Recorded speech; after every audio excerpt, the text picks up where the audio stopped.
हम लोग बहुत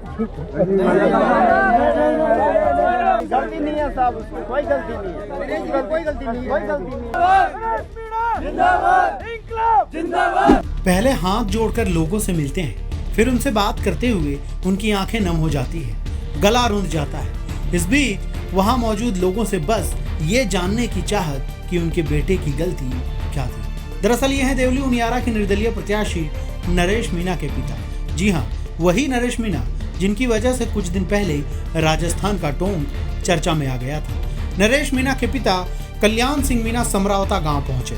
इस दौरान उन्होंने ग्रामीणों से मुलाकात की, साथ ही गांव वालों से पूछा कि मेरा बेटा दोषी है क्या। इस पर ग्रामीणों ने एक सुर में जवाब दिया कि नरेश भाई की कोई गलती नहीं है। ग्रामीणों ने कहा कि नरेश मीणा का पुलिस एनकाउंटर कर देती। इतना सुनते ही नरेश मीणा के पिता भावुक हो गए और उनकी आंखों से आंसू निकल पड़े। लोगों ने यह भी कहा कि नरेश को हम उठाकर नहीं ले जाते तो पुलिस उसका एनकाउंटर कर देती। इस दौरान मौके पर मौजूद लोग उन्हें संभालते नजर आए। सोशल मीडिया पर भी उनका एक वीडियो वायरल हो रहा है, जिसमें वो ग्रामीणों से मुलाकात के दौरान हाथ जोड़कर रोते हुए नजर आ रहे हैं। बता दें कि 13 नवंबर को देवली उनियारा विधानसभा सीट पर उपचुनाव के लिए मतदान हो रहा था। चुनाव ड्यूटी पर तैनात एसडीएम अमित चौधरी को थप्पड़ मार दिया।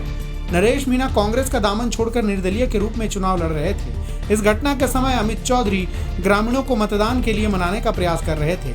इन ग्रामीणों ने अपनी एक मांग को लेकर मतदान का बहिष्कार करने की घोषणा की थी। इधर विधायक प्रत्याशी नरेश मीणा के उग्र समर्थकों को काबू करने के लिए 5 थानों की पुलिस को बुलाना पड़ा था। भीड़ को काबू करने के लिए पुलिस को आंसू गैस के गोले छोड़ने पड़े थे।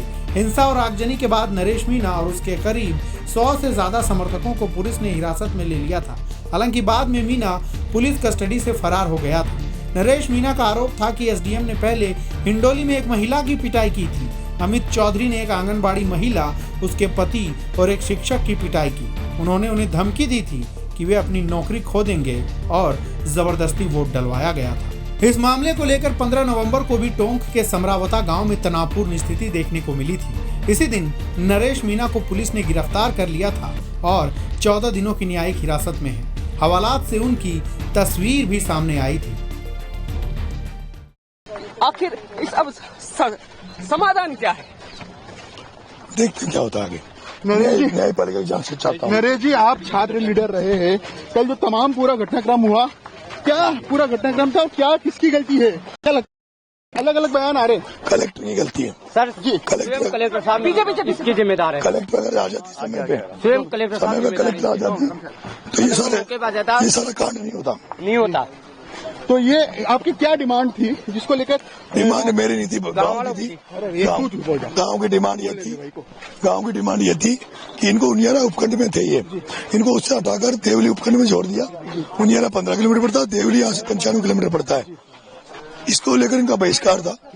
मैं इनको समझाने आया था, इन्होंने कहा जब तक यहाँ नहीं आ जाती, कलेक्टर नहीं आती, जब तक कोई वोट नहीं करेंगे। इसी बीच में एसडीएम ने जबरदस्ती नौकरी हटाने की दोस्त देते हुए एक महिला आंगनबाड़ी से, एक मास्टर से, आंगनबाड़ी के पति जो अपंग था उनसे ये कहते हुए कि क्या नाम, तुम्हें सस्पेंड कर दूंगा, तुम्हें नौकरी हटा दूंगा, तुम वोट डालो।